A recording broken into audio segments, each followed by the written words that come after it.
트럼프 대통령이 글로벌 관세를 15%로 올린 가운데 반도체와 의약품 등 품목 관세 조치에 대비해야 한다는 목소리가 커지고 있습니다.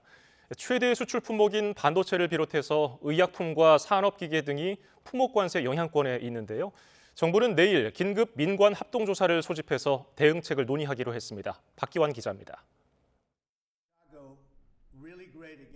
미국 사법부의 제동에도 불구하고 글로벌 관세를 하루 만에 5%포인트 높인 15%로 상향 조정하는 등 트럼프 행정부의 관세 정책은 한층 더 강력해졌습니다.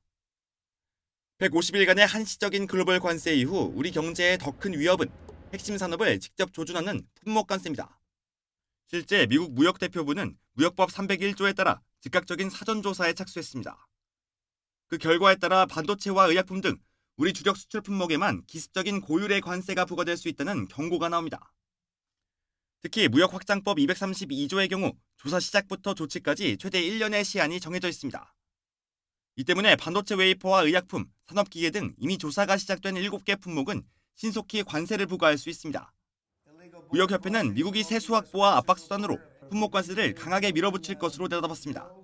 상대국의 어떤 무역 압박, 그다음에 투자 유치 이런 부분들의 모멘텀을 유지하기 위해서라도 다른 품목 관세를 조금 더 좀 늘릴 조치를 확대할 가능성은 충분히 있을 것 같고요.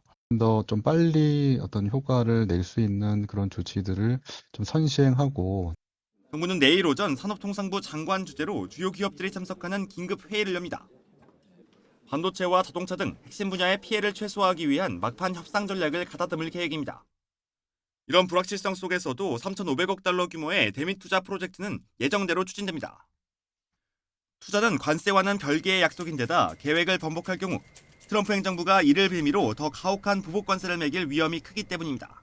관세하고 상관이 없는 이제 투자 합의서다 보니까 우리가 의뢰인 입장에서 이렇게 투자는 어쩔 수 없이 진행을 해야 될 것 같아요. 더군다나 일본이 이제 이미 먼저 이렇게 치고 나간 상황이니까요.